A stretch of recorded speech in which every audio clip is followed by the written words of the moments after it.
Wayanad DCC treasurer NM വിജയന്റെ ആത്മഹത്യാ പ്രേരണ കേസിൽ MLA IC ബാലകൃഷ്ണൻ ഉൾപ്പെടെയുള്ളവരെ നാളെ മുതൽ 3 ദിവസത്തേക്ക് കസ്റ്റഡിയിലെടുത്ത് ചോദ്യം ചെയ്യും. 10 മണി മുതൽ 5 മണി വരെയാണ് ചോദ്യം ചെയ്യുക. കോൺഗ്രസ് ഓഫീസുകളിൽ നിന്ന് തെളിവുകൾ ശേഖരിക്കുന്നു. മുൻകൂർ ജാമ്യം ലഭിച്ച സാഹചര്യത്തിൽ കൂടിയാണ് അറസ്റ്റ് രേഖപ്പെടുത്താതെ കസ്റ്റഡിയിലെടുത്തുകൊണ്ടുള്ള ചോദ്യം ചെയ്യൽ തുടരുന്നത്.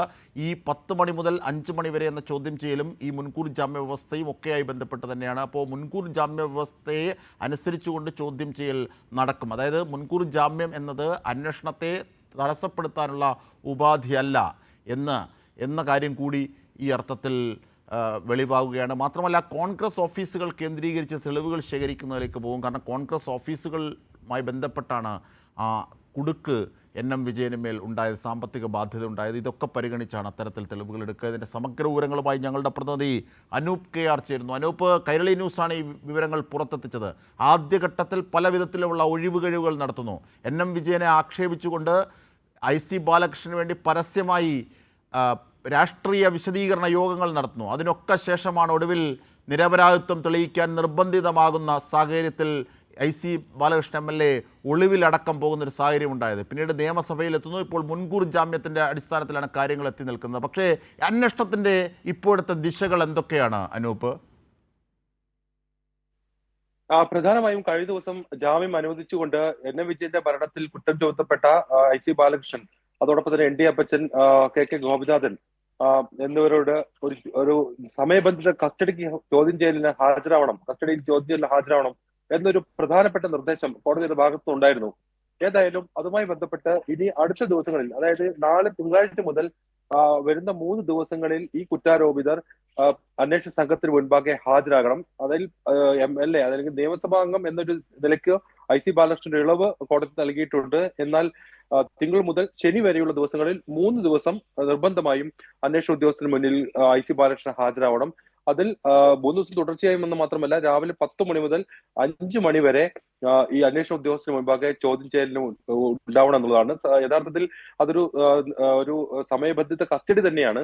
ആ വിധത്തിൽ കർശനമായ ഒരു ജാമ്യ ഉപാധി അല്ലെങ്കിൽ വ്യവസ്ഥ തന്നെയാണ് കോടതി ഈ വിഷയവുമായി ബന്ധപ്പെട്ട് നൽകിയിരിക്കുന്നത്, അല്ലെങ്കിൽ ആ വ്യവസ്ഥ ഉപാധി മുന്നോട്ട് വെച്ചിരിക്കുന്നത്. ഈ വിധത്തിൽ 7 ഉപാധികളോട് കൂടിയാണ് അവർക്ക് ജാമ്യം നൽകിയിരിക്കുന്നത്. ഏതായാലും ശക്തമായ ഒരു അന്വേഷണം ഈ വിധത്തിൽ മുന്നോട്ട് പോകുന്നുണ്ട്.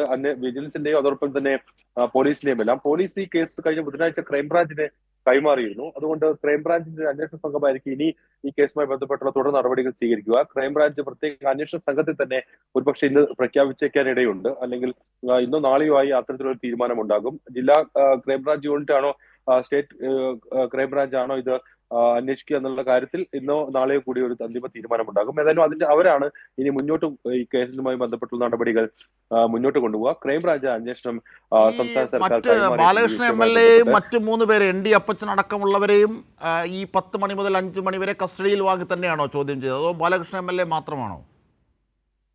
മുഴുവൻ പേരും, അതായത് ഈ കേസിൽ ആത്മഹത്യാ പ്രേരണ കേസ്, NM വിജയന്റെയും മകന്റെയും ആത്മഹത്യാ പ്രേരണ കേസിൽ കുറ്റം ചുമത്തപ്പെട്ട മുഴുവൻ പേർ, അതായത് KK ഗോപിനാഥൻ, കോൺഗ്രസ് നേതാവ്, DCC പ്രസിഡന്റ് ND അപ്പച്ചൻ, MLA IC ബാലകൃഷ്ണൻ, ഇവർ 3 പേരും അന്വേഷണ സംഘത്തിന് മുമ്പാകെ ഈ വിധത്തിൽ 3 ദിവസങ്ങളിൽ തുടർച്ചയായി അന്വേഷണ സംഘത്തിന് മുന്നിൽ ഹാജരാവണം.